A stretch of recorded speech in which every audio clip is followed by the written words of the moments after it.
সুন্দরবনের নতুন একটা জায়গা থেকে আবারও সকলকে স্বাগতম। আমরা আজকে এসেছি সুন্দরবনের একবারে দক্ষিণের একটা ছোট্ট দ্বীপে, যেটি তিনকোনা দ্বীপ নামে পরিচিত। এই দ্বীপের বিশেষত্ব হচ্ছে এখানে হরিণগুলো খুব কাছ থেকে দেখা যায় এবং প্রচুর পরিমাণে হরিণ কিন্তু এই দ্বীপটাতে আছে। আর সেই হরিণগুলোই আমরা খুব কাছ থেকে আপনাদেরকে দেখানোর চেষ্টা করব। এর সাথে সাথে আরও কিছু স্পেশাল বিষয় আছে, সেটাও আপনাদেরকে শেয়ার করব। যেমনটা এখন ম্যাপে দেখছেন, এইটা একবারে সুন্দরবনের দক্ষিণের দিকের ছোট্ট একটা তিনকোনা দ্বীপ, যে কারণে এটার নাম আসলে তিনকোনা দ্বীপ হয়েছে। আজ আমাদের সুন্দরবন ভ্রমণের দ্বিতীয় দিন। পেছনে যে দ্বীপটা দেখা যাচ্ছে, যে এটাই হচ্ছে তিনকোনা দ্বীপ।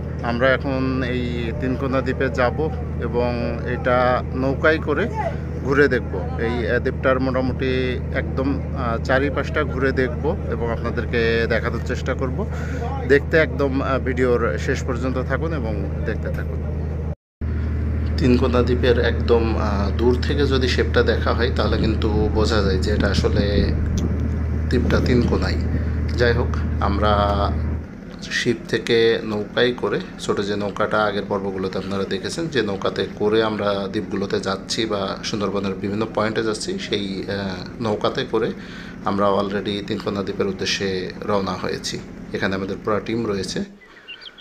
তিনকোনা দ্বীপটা মোটামুটি ছোট একটা দ্বীপ, কিন্তু এটার বিশেষত্ব হচ্ছে এখানে প্রচুর পরিমাণে হরিণ এই দ্বীপটার মধ্যে বিচরণ করে এবং এখানে আপনি খুব কাছ থেকে, একদম দ্বীপের একদম কাছ থেকে আপনি হরিণগুলো দেখতে পারবেন।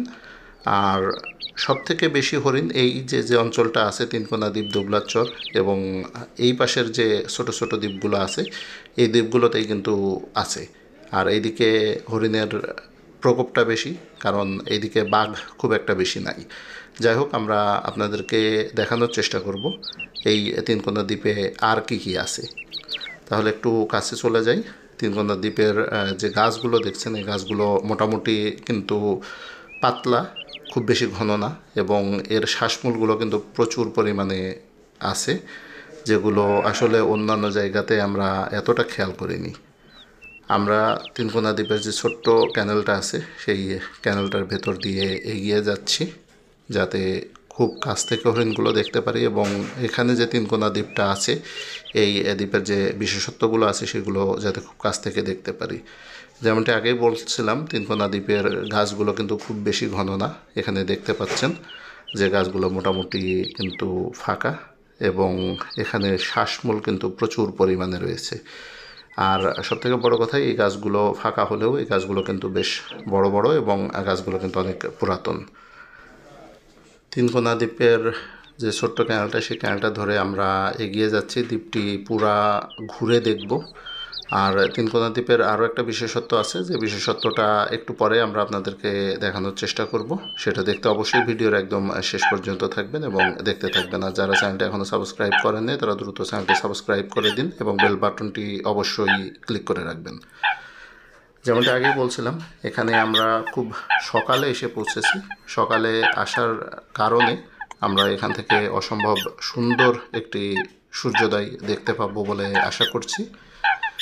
আর সেই সূর্যোদয়টি হচ্ছে এটি, যখন আমরা এখানে যে খালটা আছে সুন্দরবনের, এই খালটার মোড়টা ঘুরেছি, তখন এই অসম্ভব সুন্দর সূর্যটা কিন্তু আমাদেরকে অভ্যর্থনা জানানোর জন্য ওয়েট করছিল, সেটাই দেখতে পেলাম।